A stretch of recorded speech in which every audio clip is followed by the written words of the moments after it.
Hi guys, welcome back to Monster Thoughts, and today this is going to be a quick video on witches. Not the history of witches, as that is coming later, maybe, but on just my thoughts on witches. Now, witches are not typically thought of as monsters, as are the werewolf or the vampire or swamp monster and so on, but they are represented sometimes in both horror movies and fantasy and whatever else as antagonists at times. And here at Monster Thoughts, we like to examine supernatural creatures' places in these roles and in these movies and books. I'm not going to single out any one particular movie or book right now, as this is just a quick little video to get my thoughts out because I've been thinking about this for a while. But I've noticed that witches are portrayed very I know it has to be exciting for TV and for movies, so you have to see the magic happen, and you have to witness the spells and so forth and so on. But what I liked about the original Charmed is that they did potions and such, and they had to mix herbs and work from a book and do all of that stuff, and it wasn't all just like flashy hand magic and zapping demons. But one thing I can say about the portrayal of witches is that it it does give people an interest in actual witchery, which is fantastic. But that does come with a lot of misconception. Uh, I personally believe there's a lot that the human mind and body can do, and there's some things that we just can't do. So I notice online a lot of like young new witches are getting into whatever practice they latch on to, which is fine. Latch on to whatever you want, but uh, whatever you get into, though, you have to go into it with some sort of um, you know, some sort of precaution or sense. And when you're getting into things like witchcraft and astral projection and energy work and whatever else, which these movies and TV shows don't necessarily show because they're not trying to go that in depth with it and like get real with it. I guess the closest thing I can say that got pretty close kind of to how it kind of is like one of my favorite movies, The Craft. They actually consulted with a witch, and of course they made up Manon, the god that the antagonist was Nancy was attracting, and she wanted the power of Manon. But the spells that they did, like sitting in a circle in the grass and like making what they wanted to happen come true, and it would happen over time. Like that's my experience as a witch myself. I won't go into my practice, as that is sacred to me. But I just wanted to say that uh, although I love me a good witch-oriented movie, like if there's a witch in it or like superpowers, I'm there. I just want to say that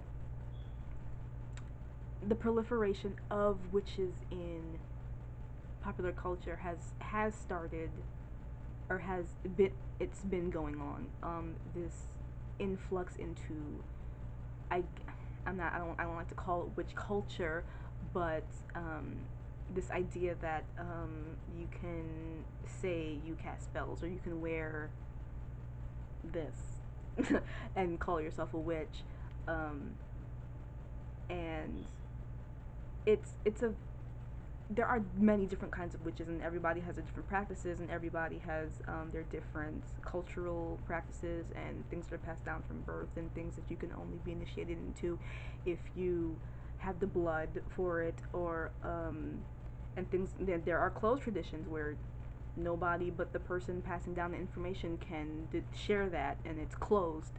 And we have to respect those traditions. And personally, don't get involved in something that isn't meant for you, because in my experience you're not going to end up in any better situation. But getting back to my point, the proliferation of witches or whatever they want to call themselves is rampant now. And if you're interested to learn, that's one thing. But if you're going around and just saying, we are witches, hear me roar, like, and you're not actually taking the time to meditate or learn about yourself, which is all witchcraft is inner work. And um, if you're not going to acknowledge the history of the women or the men that came before you and used witchcraft and used the forces of nature and whatever else to get out of situations that they were in that was oppressive, then you're not really giving the full weight of the powers that you have in you to, what am I trying to say? I'm trying to say that, like, the people going around saying that they are they're just using the moniker witches and they're not actually doing the work that it requires, and it's very extensive work depending on the type of witchcraft you want to do. If you want to go deep into it and try to do alchemy, or if you just want to just do like small little money spells, like whatever type of witchcraft you want to do is fine.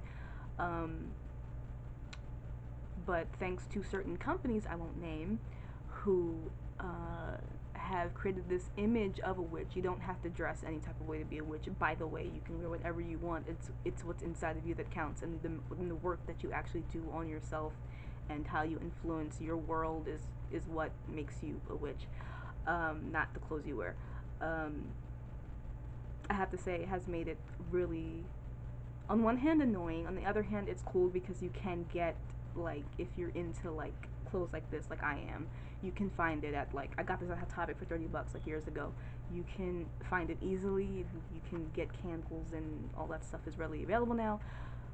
But with it comes some danger, because you do have these new witches coming into whatever tradition they're trying to get into or whatever knowledge they're trying to gain, and they're not giving respect where it's due to the both the people that came before them and the reason that um, these practices are or were necessary to even exist. And some cultures still practice these things today to get by. Like, everybody has a ritual they do, whether, like, waking up and brushing your teeth every day is a ritual, getting up and showering every day is a ritual. Things that you do every day you're giving energy to. Like, if you do something every day and it becomes routine, that's your ritual.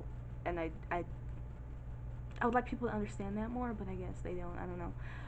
But basically, this is just to say that uh, thanks to movies like The Craft and even, what's that one with the boys and they're all they get powers and they're flying, and I love that movie, The Covenant. I don't think it was. I think The Covenant was another one, but it was still like power witch oriented, but it was just boys. But the and the Ouija, all the Ouija board horror movies that have come out lately, and I know people are. I see some witches on Twitter who are saying that they're scared of Ouija boards, and to me, it's like, okay, there's nothing to be scared about if you're not calling whatever is out there, like, uh and I feel like the horror movies now are to blame for that, because they're making the Ouija boards themselves the monster. And whatever demon, it's always a demon that gets called forth, that is called a monster, that is the antagonist of which the Ouija board is used to go through. um it's not it's not a it's not a good thing. But even if you don't believe in what Ouija boards do, it is a form of divination, and divination is, you use tools, yes, to help you access deeper parts of yourself, so that you already have all the answers you need. You're just using these tools like tarot cards or Ouija boards or runes to access that knowledge inside of you. And I wish people understood that when they use Ouija boards. Ouija boards are the most popular thing. They're gonna gain the most fear because horror movies are putting out Ouija board movies, I feel like, every year now. Um, but tarot cards don't get the same flack, and not as bad. It's still bad, but it's not as bad as Ouija boards. But I do notice that a lot of people now are using tarot cards and learning about them, and that's great.